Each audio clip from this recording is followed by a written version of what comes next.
41 number प्रश्न है, भारत में सबसे लंबा बांध कौन है? तो भारत का सबसे लंबा बांध हीराकुंड बांध है, जो कि उड़ीसा में है। और ये किस नदी पे? महानदी पे बनी हुई है। ये इस फोटो में आप देख सकते हैं। 42 नंबर प्रश्न है, कौन प्राथमिक ऊर्जा का उदाहरण नहीं है? तो उत्तर है विद्युत। विद्युत जो है प्राथमिक ऊर्जा का उदाहरण नहीं है। उपयोगिता के आधार पर ऊर्जा को दो भागों में विभक्त किया जाता है। पहला प्राथमिक ऊर्जा, दूसरा गौण ऊर्जा। प्राथमिक ऊर्जा जिनसे सीधे तौर पर ऊर्जा प्राप्त की जाती है उन्हें हम प्राथमिक ऊर्जा कहते हैं, जैसे कि कोयला, पेट्रोलियम, प्राकृतिक गैस। गौण ऊर्जा क्या है? जिसे प्राथमिक ऊर्जा के दोहन के बाद प्राप्त किया जाता है, जैसे कि विद्युत। 43 नंबर प्रश्न है, पूर्व मध्य रेलवे का मुख्यालय कहाँ है? तो इसका मुख्यालय हाजीपुर है, बिहार का हाजीपुर। 44 नंबर प्रश्न है, चावल है। चावल क्या है? तो चावल एक खरीफ फसल है। चावल के अलावे मकई और कपास भी खरीफ फसल है। हमारे भारत में मौसम के आधार पर 3 प्रकार की फसलें उगाई जाती है, जिनके नाम है रबी फसल, जायद फसल, खरीफ फसल। अब पहला रबी फसल क्या होता है ये जान लेते हैं। इस फसल की बुआई ठंड आने के पूर्व की जाती है। इन फसलों को ना तो ज्यादा तापमान और ना ज्यादा पानी की आवश्यकता होती है। इसके उदाहरण है गेहूं, दलहन, प्याज, सरसों आदि। जायद फसल, इन फसलों को गर्मियां प्रारंभ होने के पूर्व लगाया जाता है। इसका काल है रबी और खरीफ फसलों के बीच, यानी कि वो गर्मी वाला हिस्सा। इसके अंतर्गत सब्जियां, तरबूज, खीरा आदि उगाया जाता है। खरीफ फसल, इस फसल को वर्षा आने के पूर्व बोया जाता है।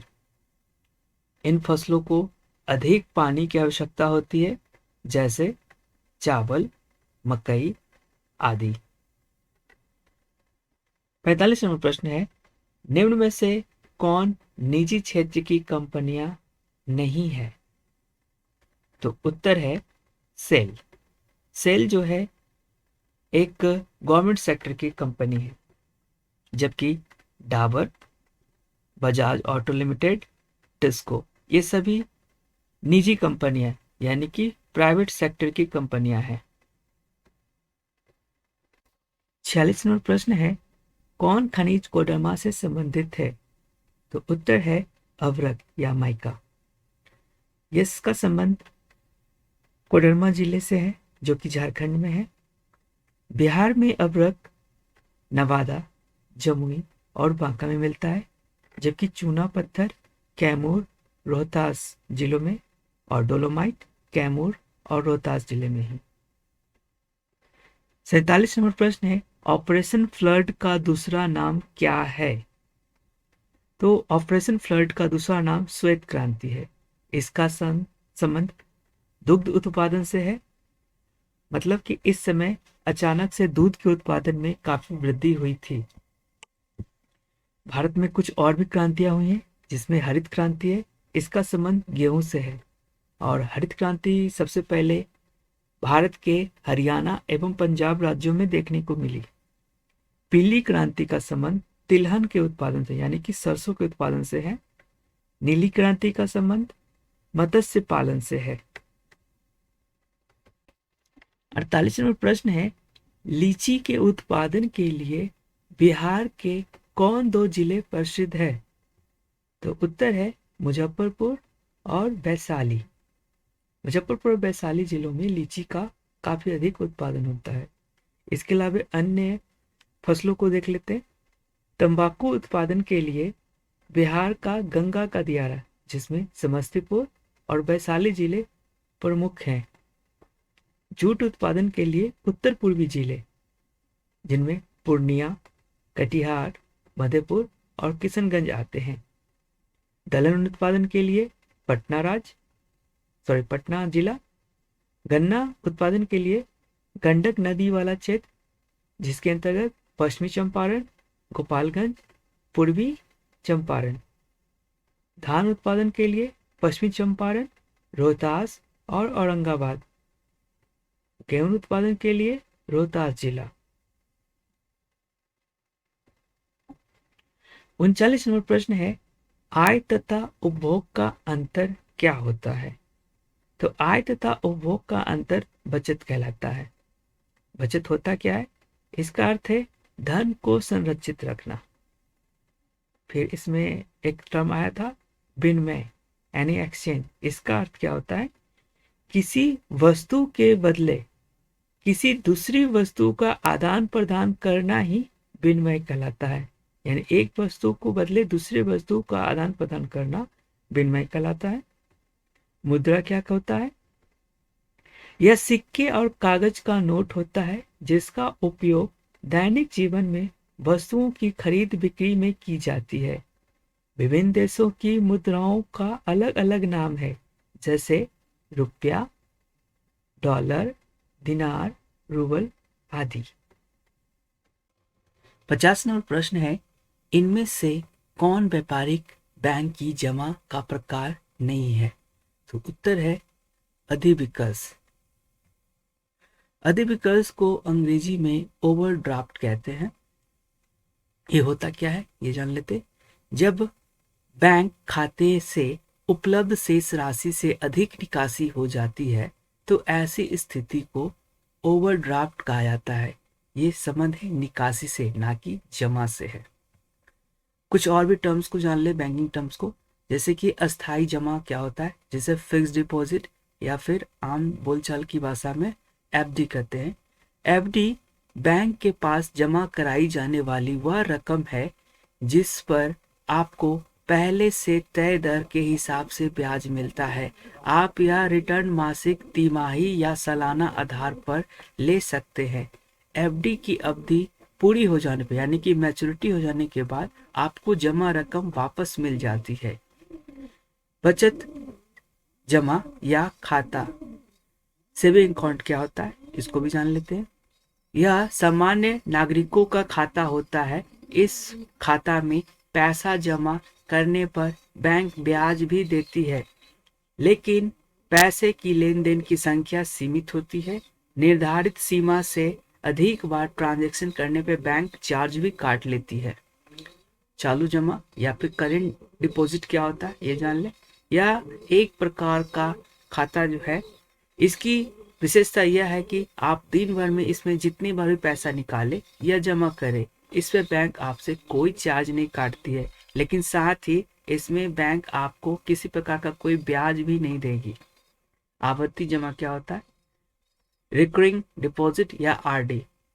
इसके तहत आप बैंक या पोस्ट ऑफिस में से आप हर महीने एक निश्चित रकम जमा करवा सकते हैं और बैंक आपको इस पर निश्चित दर से ब्याज भी देती है। 51 नंबर प्रश्न है, पूंजी बाजार में किस प्रकार के ऋणों का लेन देन होता है? तो पूंजी बाजार में भाई अल्पकाल एवं दीर्घकाल दोनों प्रकार के ऋणों का लेन देन होता है, यानी कि उत्तर हो जाएगा सी, ए एवं बी दोनों। 52 नंबर, किसने कहा ग्राहक हमारी दुकान में आने वाला सबसे महत्वपूर्ण व्यक्ति है, वह हम पर निर्भर नहीं हम उन पर निर्भर है? यह कथन किनका है? तो यह कथन हमारे राष्ट्रपिता महात्मा गांधी जी का है। आंसर हो जाएगा सी। 53 नंबर क्वेश्चन है, इनमें से कौन गैर आर्थिक आधारभूत संरचना का घटक है? तो उत्तर है वित्त यानी कि फाइनेंस। इसमें कुछ और टर्म्स है उनको जान ले। आर्थिक क्रियाएं क्या होती है पहले ये जान लेते हैं। इसके अंतर्गत पैसा कमाने और व्यय करने से संबंधित सभी क्रियाएं शामिल है, जैसे कि प्राथमिक क्रियाएं, द्वितीयक क्रियाएं, तृतीयक क्रियाएं। इसके अंतर्गत आते हैं जैसे कि पशुपालन, खेती, यातायात, संचार। और गैर आर्थिक क्रियाएं क्या है? इसके अंतर्गत वो क्रियाएं आती हैं जो प्रत्यक्ष रूप से धन कमाने में तो नहीं मदद करती है, लेकिन यह देश सेवा, समाज सेवा, धार्मिक कर्तव्य इत्यादि के रूप में जानी जाती है। उदाहरण के लिए माँ अपने बच्चों के लिए जो खाना बनाती है वो गैर आर्थिक क्रियाएं ही है। 54 नंबर प्रश्न है, इनमें से ऊर्जा का गैर पारंपरिक स्रोत कौन सा है? तो उत्तर है ज्वारीय ऊर्जा। इनमें आप पेट्रोलियम, कोयला और प्राकृतिक गैस को जो देखते हैं, ये है आपके ऊर्जा के पारंपरिक ऊर्जा के स्रोत। समय के आधार पर ऊर्जा के दो स्रोतों में भागा गया है। पहला है पारंपरिक ऊर्जा के स्रोत, जिसे कि कन्वेंशनल सोर्स ऑफ एनर्जी कहते हैं। इसमें कोयला, पेट्रोलियम, प्राकृतिक गैस, जल ऊर्जा इत्यादि को रखा जाता है। जबकि गैर पारंपरिक ऊर्जा के स्रोत, जिसे कि अनकन्वेंशनल सोर्स ऑफ एनर्जी भी कहते हैं, इसके अंतर्गत सौर ऊर्जा, पवन ऊर्जा, ज्वारीय ऊर्जा, भूतापीय ऊर्जा, बायोगैस और जैव ऊर्जा को रखा जाता है। 55 नंबर प्रश्न है, गोंडवाना समूह के कोयले का निर्माण कब हुआ था? तो गोंडवाना समूह के कोयले का निर्माण इस ऑप्शन के आधार पर 25 करोड़ वर्ष पूर्व होना चाहिए। ऐसे इसका निर्माण 20 करोड़ वर्ष पूर्व हुआ था। भूगर्भिक काल के आधार पर भारत के दो समूहों में कोयला भंडार मिलते हैं। पहला है गोंडवाना समूह और दूसरा है टर्शियरी समूह। तो गोंडवाना समूह, इसका निर्माण लगभग 20 करोड़ वर्ष पूर्व हुआ था। भारत में इस समूह के लगभग 96% कोयला मिलते हैं, जिसका विस्तार दामोदर घाटी, सोन घाटी, महानदी घाटी तथा वर्धा गोदावरी घाटी में मिलता है। दूसरा समूह है टर्शियरी समूह का। इसका निर्माण 5.5 करोड़ वर्ष पूर्व हुआ था। यह कोयला उत्तर पूर्वी भारत में मिलते हैं, जिसमें अंतर्गत असम, अरुणाचल प्रदेश, मेघालय और नागालैंड आते हैं। 56 नंबर प्रश्न है, इनमें से खरीफ फसल कौन है? तो इनमें चावल, मक्का, कपास, ये तीनों के तीनों खरीफ फसल है। आंसर हो जाएगा डी, यानी इनमें से सभी। हम ऋतु के आधार पर फसल को 3 समूह में बांटा जाता है: खरीफ फसल, रबी फसल और जायद फसल। खरीफ फसल क्या होता है, इसे जान लेते हैं। खरीफ फसल को वर्षा काल पसंद है, इसलिए ऐसे फसलों को वर्षा के पूर्व लगाया जाता है और ठंड आने से पूर्व काट लिया जाता है, जैसे कि धान, मकई, कपास, गन्ना आदि इसके प्रमुख फसल हैं। रबी फसल, रबी फसल को ठंड का मौसम पसंद है, इसलिए इस फसल को ठंड आने के पूर्व लगाया जाता है और गर्मी आने के पूर्व इसे काट लिया जाता है। इसके अंतर्गत गेहूं की खेती, दलहन, तिलहन आदि फसलों की खेती की जाती है। जायद फसल, ऐसे फसल को गर्मी का मौसम पसंद है, इसलिए इसे गर्मा फसल भी कहा जाता है। इन फसलों को गर्मियां आने के पूर्व लगाया जाता है और भर गर्मी ये हमें सब्जियां और फल देती है। मौसम के आधार पर फसलों को इस तरह से 3 भागों में बांट के दिखाया गया है: खरीफ फसल, जिसे कि मॉनसून क्रॉप्स भी कहते हैं; जायद या गर्मा फसल, जिसे कि समर क्रॉप्स कहते हैं; रबी फसल, जिसे कि विंटर क्रॉप्स कहते हैं।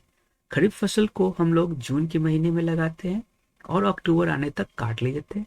इसके अंतर्गत चावल, कपास, मकई और ग्राउंडनट आता है। जायद फसल यानी गर्मा फसल, इसको हम मार्च के महीने में लगाते हैं और जून तक इसे काट लेते हैं। इसके अंतर्गत तरबूज, खरबूज, खीरा, ककड़ी, करेला इत्यादि लगाए जाते हैं। रबी फसल को हम नवंबर के महीने में लगाते हैं और अप्रैल आते आते इसे काट लेते हैं। इसके अंतर्गत गेहूं, मटर, बार्ली और चने को रखा जाता है। 57वां प्रश्न है, इनमें से कौन रेशेदार फसल नहीं है? तो उत्तर हो जाएगा गन्ना। गन्ना रेशेदार फसल ना होकर यह एक नकदी फसल है। कुछ दूसरे फसलों को जान लेते, जैसे कि रेशेदार फसल, जैसे कि फेवरस क्रॉप्स कहते हैं। जिन फसलों से रेशे की प्राप्ति होती है वैसे फसलों को रेशेदार फसल कहा जाता है, जैसे कि कपास, जूट, सन आदि। अगला है रोपण फसल या बागवानी फसल। इसे प्लांटेशन क्रॉप्स अंग्रेजी में कहते हैं। ऐसे फसल जिनकी खेती के लिए बड़े बड़े खेतों की आवश्यकता होती है, यानी इसे बागवानी के माध्यम से खेती की जाती है। इस तरह की खेती में काफी अधिक पैसे की जरूरत पड़ती है, जैसे कि गन्ना, चाय, कॉफी, रबर, केला, अनानास आदि की खेती के लिए। नकदी फसल क्या होता है, जिसे कैश क्रॉप्स कहते हैं। तो ऐसे फसल जिसको किसान सिर्फ बेचने के लिए लगाता है, यानी इसका उद्देश्य व्यापार के उद्देश्य से बस किया जाता है। किसान ऐसे फसलों को अपने पास रख नहीं सकता है, जैसे गन्ना, तंबाकू, जूट आदि। 58 नंबर प्रश्न है, कांडला विशेष आर्थिक क्षेत्र कहाँ है? तो कांडला विशेष आर्थिक क्षेत्र गुजरात राज्य में है। विशेष आर्थिक क्षेत्र को स्पेशल इकोनॉमिक जोन या सेज भी कहते हैं। निर्यात को बढ़ावा देने के लिए सरकार द्वारा स्थापित किए जाने वाले आर्थिक क्षेत्र को विशेष आर्थिक क्षेत्र कहा जाता है। भारत ने इसकी शुरुआत 2005 में की थी, लेकिन भारत एशिया का पहला देश है जिसने निर्यात को बढ़ावा देने के लिए 1965 में ही कांडला में एक विशेष आर्थिक क्षेत्र की स्थापना कर ली थी।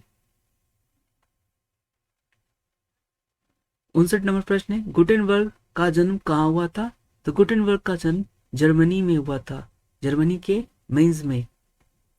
इसने दुनिया का पहला छापा मशीन यानी कि प्रिंटिंग प्रेस का आविष्कार किया था। ये हमारे गुटेनबर्ग हैं और ये उनका प्रिंटिंग मशीन है, यहाँ भी आप उसको देख सकते हैं। 60 नंबर प्रश्न है, इंग्लैंड में मुद्रण कला की शुरुआत किसने की? तो इंग्लैंड में मुद्रण कला का शुरुआत कैक्सन ने किया। यहाँ हम कैक्सन को देख सकते हैं और ये इनके प्रिंटिंग प्रेस को देख सकते हैं। 61 नंबर प्रश्न है, 1917 में पहली रूसी क्रांति किस नाम से जानी जाती है?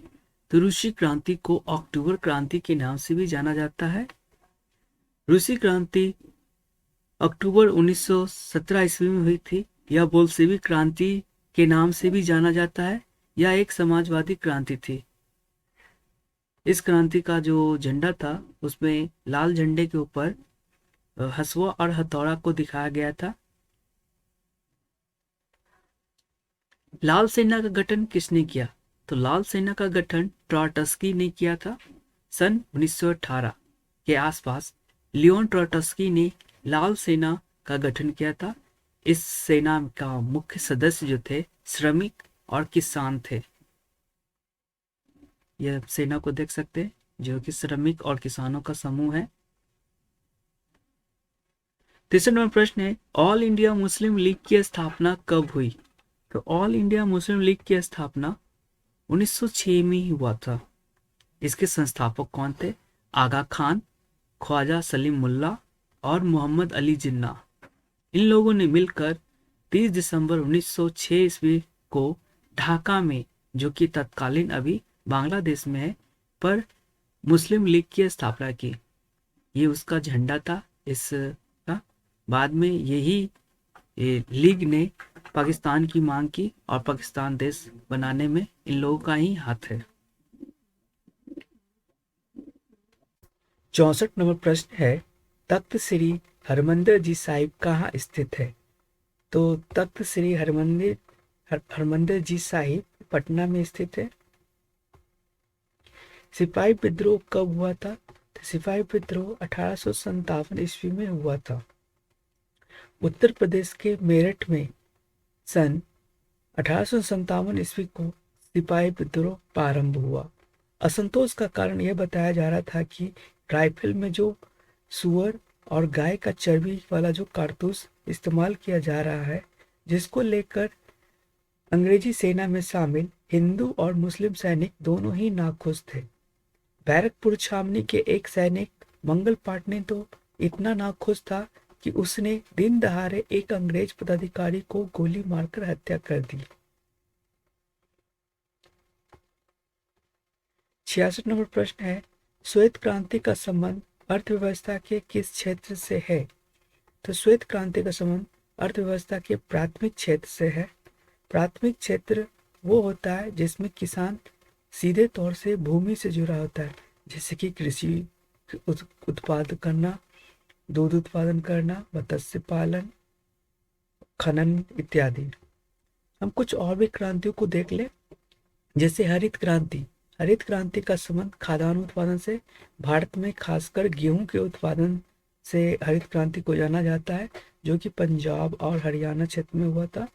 रजत क्रांति का संबंध अंडा के उत्पादन से, नीली क्रांति मत्स्य उत्पादन, लाल क्रांति मांस टमाटर, श्वेत क्रांति दूध उत्पादन, भूरी क्रांति चमड़ा कोको उत्पादन, गोल क्रांति आलू उत्पादन, काली क्रांति पेट्रोलियम उत्पादन, पीली क्रांति तिलहन उत्पादन, सुनहरी क्रांति बागवानी फल उत्पादन आदि से है। 67वां प्रश्न, बिहार दिवस कब मनाया जाता है? तो बिहार दिवस 22 मार्च को मनाया जाता है, क्योंकि 22 मार्च 1912 में बिहार को बंगाल प्रेसिडेंसी से अलग कर एक राज्य बना दिया गया था। इसलिए हर साल राज्य सरकार 22 मार्च को बिहार दिवस के रूप में मनाती है। 68वां प्रश्न, सबसे बड़े पशु मेला का आयोजन किया जाता है? तो सबसे बड़े पशु मेला का आयोजन सोनपुर में किया जाता है। यह सारण जिला में है, जो कि बिहार में स्थित है। इस पशु मेला को हरियर क्षेत्र मेला के नाम से भी जाना जाता है। यह हर साल कार्तिक पूर्णिमा को यानी कि नवंबर दिसंबर में लगता है। सासाराम में किस ऐतिहासिक शासक का मकबरा है? तो सासाराम में शेर शाह सूरी का मकबरा है। शेर शाह का नाम फरीद खान था, लेकिन उसने बचपन में अपनी तलवार के एक ही बार में शेर को मार डाला था। तब से उसे शेर खां कहा जाने लगा।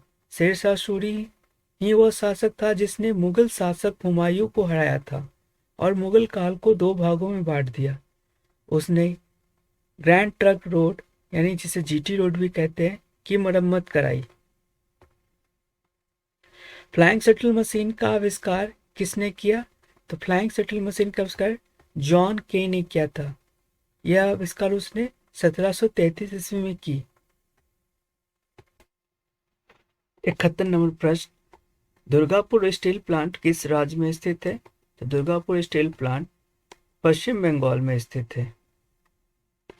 कुछ और भी स्टील प्लांट को देख लेते हैं, जैसे कि बोकारो एवं जमशेदपुर, ये दोनों की दोनों झारखंड में है। भिलाई स्टील प्लांट छत्तीसगढ़ में, राउरकेला उड़ीसा राज्य में है। दुर्गापुर स्टील प्लांट ब्रिटेन की सहायता से बनाई गई थी। भिलाई स्टील प्लांट रूस की सहायता से, राउरकेला स्टील प्लांट जर्मनी की सहायता से और बोकारो स्टील प्लांट रूस की सहायता से निर्मित की गई थी। सेडान युद्ध कब हुआ? तो सेडान युद्ध 1870 ईस्वी में हुआ था। यह युद्ध फ्रांस और प्रसा के बीच हुई थी। इसमें प्रसा की जीत हुई थी और नेपोलियन तृतीय और उसके बहुत सारे सैनिक इस युद्ध में पकड़े गए थे।